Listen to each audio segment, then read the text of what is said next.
নমস্কাৰ মৰমৰ ষ্টুডেণ্টছ সকলোকে পুনৰবাৰ মই ইউটিউব চেনেললৈ স্বাগতম জনাইছোঁ। আশা কৰোঁ তোমালোক চাগে সকলো ভালে আছা। তোমালোকৰ এই ভিডিঅ'টোৰ মাধ্যমত আলোচনা কৰিম যে উচ্চতৰ মাধ্যমিকৰ দ্বিতীয় বৰ্ষৰ ফাইনেল পৰীক্ষাৰ ফলাফল কেতিয়া দিয়া হ'ব।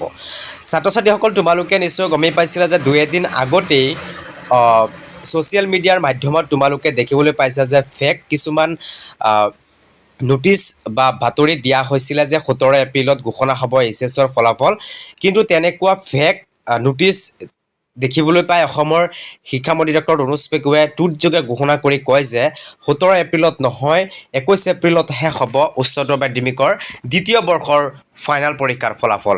আৰু তোমালোকৰ এই ফাইনেল পৰীক্ষাৰ ফলাফলটো আচলতে কেতিয়া ঘোষণা কৰা হ'ব, যিহেতু তোমালোকে ছ'চিয়েল মিডিয়াত দেখিবলৈ পাইছা যে 21 এপ্ৰিলত দিব বা তোমালোকে আৰু দেখিবলৈ পাইছা যে 20 এপ্ৰিলত দিব, কিন্তু সঠিক দিন তাৰিখ কোনটো সেইটো তোমালোকক এই ভিডিঅ'টোৰ মাধ্যমত দেখুৱাই যাম।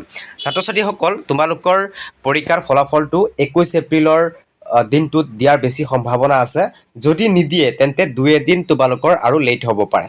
গতিকে তোমালোকে যিটো 17 এপ্ৰিলত দেখিবলৈ পাইছিলা সেইটো সম্পূৰ্ণৰূপে ফেক আছিলে, কিন্তু শিক্ষামন্ত্ৰীয়ে কোৱাৰ পাছত 21 এপ্ৰিলতহে তোমালোকৰ পৰীক্ষাৰ ফলাফল দিব বুলি কৈছে।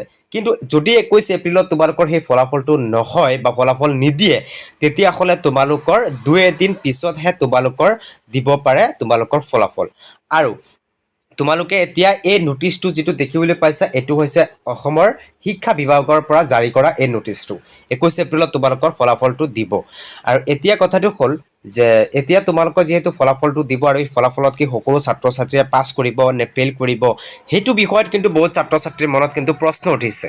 এতিয়া আমি তোমালোকে ক'ব পাৰোঁ বা মই তোমালোকক ক'ব বিচাৰোঁ যে যিহেতু যদি তোমালোকে ভাবিছা যে এটা বা দুটা ছাবজেক্টত ফেইল কৰিম অথবা মাৰ্ক কমকৈ লিখিছোঁ পাছ কৰিব পাৰিম নে নাই, কিন্তু তোমালোকক ক'ব বিচাৰোঁ যে প্ৰত্যেক বছৰতে সকলো ছাবজেক্টতেই 2, 3, 4, 5কৈ গ্ৰেছ মাৰ্ক দিয়ে। এইবাৰো তোমালোকক এইচএছৰ পৰীক্ষাৰ ফলাফলত গ্ৰেছ মাৰ্ক দি পেলাই বহুত ছাত্ৰ ছাত্ৰী পাছ কৰাই দিয়াৰ কথাও ঘোষণা কৰিছে বা পাছ কৰিবা তোমালোকে চিন্তা কৰিব নালাগে। গতিকে তোমালোকে এই নোটিছটোৰ মাধ্যমত যিটো গম পাইছা 21 এপ্ৰিলত যদি ফলাফল দিয়ে, যদি তোমালোকৰ ফলাফলত আহে তেতিয়াহ'লে তোমালোকে নিশ্চয় গ্ৰেছ মাৰ্ক দি পেলাই তোমালোকে পাছ কৰাই দিব।